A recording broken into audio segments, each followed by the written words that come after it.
trip up Jesus and was like, hey, of all the commandments, which ones are the livest or whatever? You know what I'm saying, for lack of better terms. You know what I'm saying? The most Most important. important. You know what I'm saying? I'm trying to connect with my people. Get it right. You know what I'm saying? We want to paraphrase correctly. So which, you know what I'm saying? Get your, You know what I'm saying?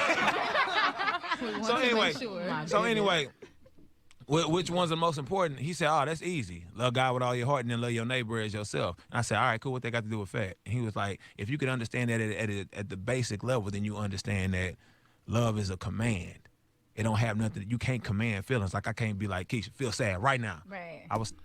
Yeah, he's right about that. But let's not do that, because this is where people mess up as Christians. People start messing up as Christians.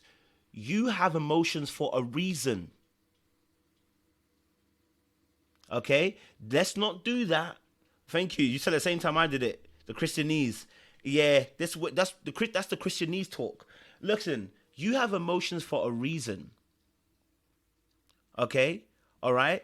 It's like saying, okay, when Abraham describes his wife, he describes her as beautiful. When his son Isaac goes and sees Rebecca, he says she's a beautiful woman, and he kisses her and he wept because I think his mum had passed. Right. Then we have Jacob. Jacob saw Rachel and he saw Leah. Who did he want? He wanted Rachel. Right? When he saw Rachel, he said Rachel had a body. She had bad. Okay, but Leah had the weak eyes. But he fell in love with Rachel, not Leah. Right? He said when he saw her, he wept. Don't tell me that we don't have feelings. No, let's not do that. I don't like when people do that. They try to make it, if love is just a command. Stop that. Stop that. God didn't make you without emotions. He made you with emotions. He made you with feelings. Let's not pretend. Where we have to get to a point is the feelings should not be the only basis for a relationship. It is the beginning. Let me tell you something. Anybody here who's a born-again Christian, if you can answer this question for me. When God saved you, when you fell in love with God, yeah? When you fell in love with God, did you have the feelings? For those of us who are Christians here, born again, truly born again Christians, when you started to get into a relationship with God, did you get that feeling? Because most of us did. Most of us got into a place where God started showing us things. We would pray and it would happen. It'd make you feel happy. You would go to church and somebody would mention something that you read in the Bible and you'd be like, oh my God, the message for me. You start feeling happy. You start catching feelings for God.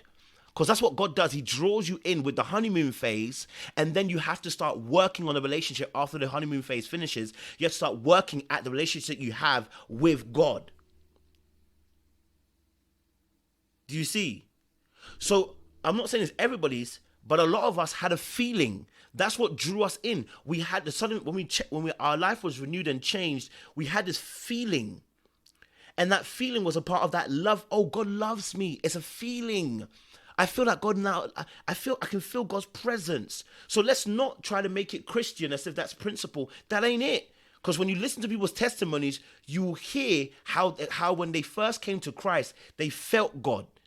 And then after that, then you start realizing that feeling that you have is just like a relationship. It fades away. The honeymoon phase fades away, and then you have to start working at your relationship. And now, when you realize that feeling goes away, you start to realize, oh my God, there's actually stuff I'll have to deal with. Because what God is trying to do is he's building the foundations of a relationship with you. So human being require feelings in this situation. Majority of us, anyway. Sing, pray loud, say feelings aren't biblical. That's not true. That's not true. And that's not true. We don't see that. We don't see that in the Bible.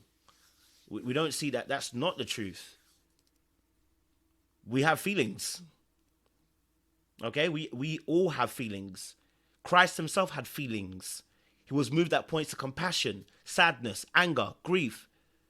Right? There's a feeling of this love. Not saying it stays there. It doesn't stay there. That's what we talk about love being in different components. I spoke about this with the Greek type of love. Right? That when the Greeks broke it down what love is, there is another level of love where it becomes long-term, right? I'll find a video for you so you can bring it. I did a whole video on this where it breaks it down. where it gets to a point where you have to get to a place where you start building that longevity in your love, where you start building in that compatibility phase. But when you first start, God starts doing things for you so you can get excited about him, so that you can have testimony. That's why when people are really born again, they remember that things that God was doing in the beginning. It's like, oh my God, I remember that feeling. And that's why some people go, I don't have that feeling anymore. But you're not supposed to have that feeling anymore. What you're supposed to do is now grow in the spirit, and that spirit begins to overtake